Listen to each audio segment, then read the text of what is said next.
Hey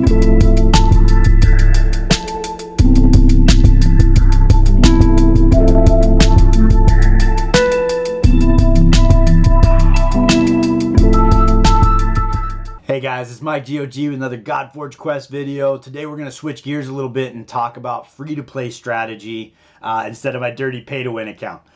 So my wife is set up on a free-to-play account here, and we're working on getting her the best things we can work through. So we're going to discuss some of the strategies and how they change when you're not the dirty pay-to-win with the premium perks. The first thing to discuss is accumulating Aether is going to happen 1/3 as fast.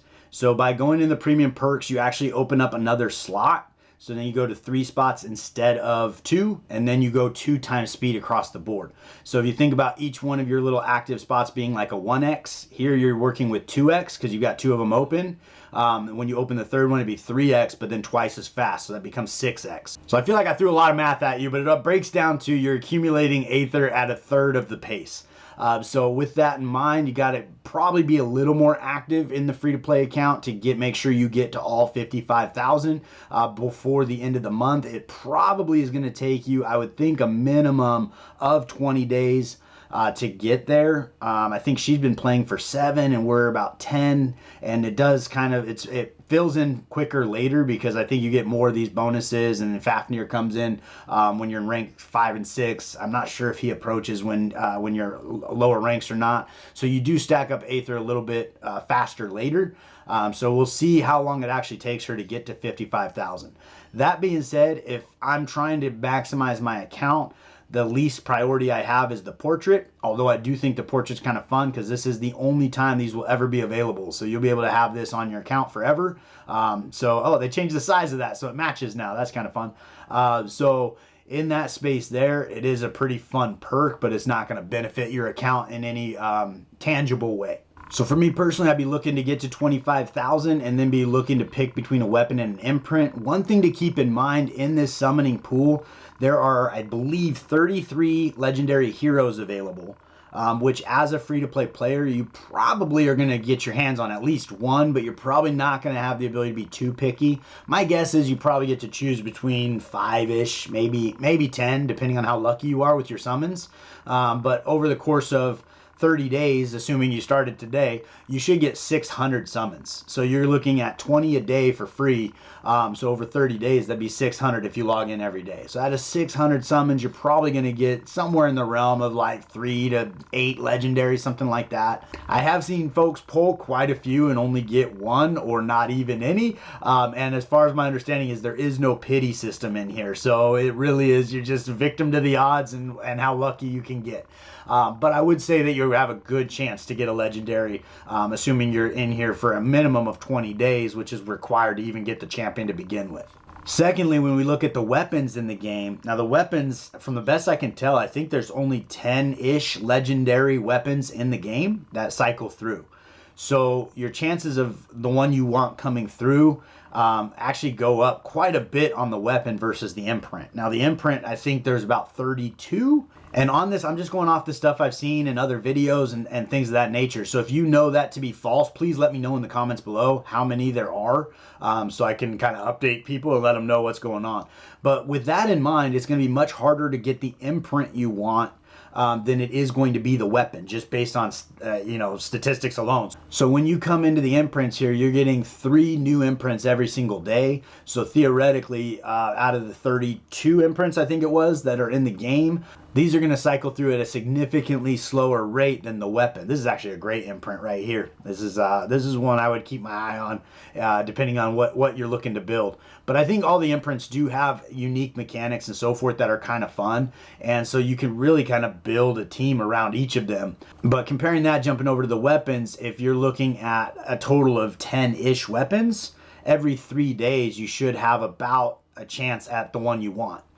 So it's going to be a little easier to get these done. So that being said, by the time you get to 50,000 Aether, where you can actually select both of these, if you already have the imprint you want, you only need a few days for the right weapon to come through. Again, it's at odds and you got to get a little bit lucky, but in a few days you should see all the weapons trickle through your account, whereas the imprints, it's going to take significantly more days for the right imprint to come back into your account. So if you can get this one locked in first, that would be the way I would go personally on a free-to-play account. Once you get to 25,000 Aether, and then once you hit 50, you can jump on that weapon, and then at the very end, if you get to 55, lock in that portrait. That would be the way that I would kind of go myself, but it kind of depends on how active you are and whether or not you think you're going to hit the 55,000. If you don't think you're going to hit 55,000, there are excellent imprints that are epic, as well as excellent weapons that are epic. So I'll actually put a link in the comments below for Ragewood. He has 2 fantastic videos that kind of lay out the imprints, and he talks about the epic imprints as well, and also the weapons and the epic weapons as well. So if you do feel like you're going to fall a little bit short of the 50,000, I would go ahead and jump into those videos and check out what he has to say on that and see which one of those make the most sense for you. But as a strategy point, I would go ahead and aim for where you're going to be at that 55,000. Try to build your account accordingly. If you start falling short, then start looking at those options and seeing what you can pick up on the account. The other big thing, and probably the most important, is the hero you get. Obviously, we don't have all the information yet on all of the heroes. So in that space, I'm sitting tight on all of my summons until that comes along. For example, if I were to pull a Rasian, I decide I want to summon these 110 and I pull a Rasian, or even a Heimdall, Apollo might be better, and I don't know. And so until I have that information on his kit, it doesn't make sense to summon that next legendary and have to make that choice without the information that I could have. So I'm sitting tight until we have that information, and then we'll put together a tier list. This is my wife's account, so we'll put together a tier list for her as far as who she's hoping to get.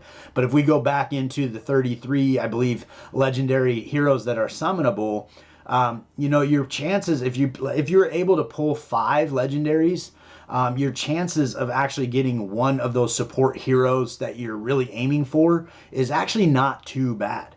Now, if you're looking specifically for the 5 that everybody's talking about, it might be a little bit harder to do, but there are a lot of great champions and a lot of support champions that we don't know stuff about. And there's some good and great supports. There's probably at least, I would think, 10. So you're talking almost a 1 in 3 chance of getting a good support champion for your account to start out with. That being said, everybody's talking about support. If you want to go heavy into a damage deal, I passed up on Hercules on my account. It's like, that would be amazing to start this game with Hercules. That could be a whole different level of fun. So just because everybody's talking about support doesn't mean that's what you need to go for. There might be a champion you just really like, and you want to get them on the account. There's a lot of ones that look really fun. Freya, Athena, a lot of folks that look like they could be a really fun way to start an account. And again, the long-term effects of having this legendary on your account are really not going to be that dramatic. But so I'd say it's probably more important to pick a legendary that you're excited to play with than it is to get the best one, so to speak. Another thing I throw out there is an overall strategy trying to accumulate Aether. When you go into the minute by minute, you're going to accumulate Aether, I believe, at a minimum of 3 Aether per minute, which is the best rate that you can get outside of Fafnir. And I haven't even really broke down the numbers on Fafnir, but I'm pretty sure Fafnir does better than that. So in that space, it also keeps you kind of congested as far as time. I would try to avoid doing 2 quests that are over 12 hours, because when Fafnir does come into the game, he's here for 12 hours. So if you happen to be in a 16-hour and a 24-hour, you're going to miss that opportunity at Fafnir, and that's probably one of your best opportunities to get your Aether onto your account. So I would try to keep one of these maybe trickling around like that hour to 4-hour mark, somewhere in there, and then the other one on those long terms, and try to get your bonuses as high as possible, and that way you're gaining that Aether as quickly as possible. That'd be probably the best strategy as far as trying to make sure that you're maximizing your Aether output. But when you are in front of the game doing that 1-minute quest, even if it doesn't have the bonus, is going to give you a bigger return than a longer quest with the bonus. And then the last thing I do want to talk about, and I don't have the answer, I'm hoping one of you guys know and you can share it in the comments below. If you do go in and you actually choose, I know that it pulls the Aether from your ability to summon. It doesn't actually remove it from here. It keeps it counted. But I think once you select an item and actually choose it and put it in this box, I don't think you can unselect it or let it go. So what I mean by that is, let's say an imprint came in that you're really excited about and you selected it and you said, okay, now my imprint's selected and I'm good. And you're sitting on, say, 27,000. So you don't have 50,000 to select a weapon. But then let's say your favorite weapon comes in and you know for sure you want that weapon. I don't think you can let the imprint drop and pick up the weapon. I think that once you actually choose one of these to go in, I think it's stuck there. So that is something to keep in mind as far as when you want to lock something in. And I would say, again, going by the odds, the imprint would be where I'd probably focus my attention, just because there's way more imprints in the game than legendary weapons, because you're going to have a better chance getting that weapon later. That being said, you can look at the weapon versus the imprint as far as what's going to have a greater effect on your account, and that might change. Like, the weapon might actually do more work for you than the imprint. So that's something that for you guys to figure out and just decide what's best for your account. But as far as statistically speaking, of getting the thing that you want, it'd be better to lock that imprint in first and then get that weapon later. But with that in mind, I would avoid locking in your portrait until the very end, because that 5,000 might be the day difference of getting the actual weapon you want versus your second or third choice. So that is going to be something else. That's another thing on the weapon. I think there's probably at least 2, if not 3, really solid choices on the legendary front. So you're looking at almost a third of what's available is going to be fantastic. So the chances of you being able to lock in a really quality weapon are pretty high, whereas the imprints are a little fewer and further between. There's a lot of great imprints out there, but it just kind of depends on how you're building what champion and whether or not it's going to be a benefit to you. And then before we sign out, a quick update on my dirty pay-to-win account. I did overlook a specific part of Sun Wukong's imprint. It says a 25% chance for him to join an attack, which I think is fantastic. But one of the parts I think would work best for Heimdall here is actually the first part of his imprint, where the first time he receives fatal damage, he actually gets immortality for 2 turns. So if you think about building a tank that's doing shields and defense up and buffing your team, you finally kill him and he doesn't die. That'd actually be a really strong ability for a Heimdall. On his A1, I'm not sure exactly what's going on with his A1. I don't know if there's any buffs associated to it. If he does do buffs on his A1, then this with Excalibur and Sun Wukong is going to be fantastic, because he's adding more buffs to do more damage, which is going to be amazing. So that is kind of an interesting thought. So I need to do a little homework on his A1. But I think that immortality for 2 turns is going to be absolutely huge. That being said, ironically, the day after, I did get Tianlong in here, Pillar of the Sky, allies under shield, which is coming in from Heimdall, deal 10% increased damage and receive 10% decreased damage, just making everybody harder to kill, do more damage, which is obviously going to be a fantastic imprint for that as well. But I don't know that I'm going to switch over. I do have it locked in, so I'm going to hold on to it. And then I can make that choice later after I find out a little more about Heimdall's kit there. But I did want to give you that update, because I feel like I got whiplash with all the things I'm thinking. I'm like, oh, well, if I do this, it'll work here. And if I do that. And I think at the end of the day, coming back to what we talked about, I don't think there's a wrong choice. I think at the end of the day, you're going to have the ability to make these things, you can move your weapon from champion to champion later on if you happen to build a different version of the thing that you really want.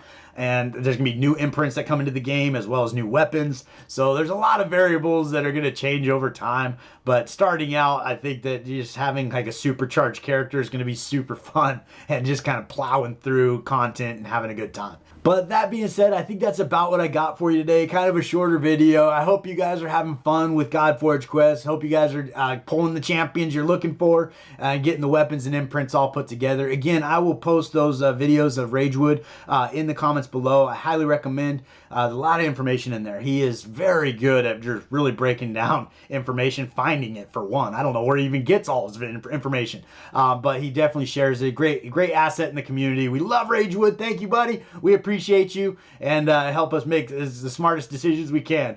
But that being said, I appreciate you hanging out with me all the way to the end, and I look forward to seeing you next time.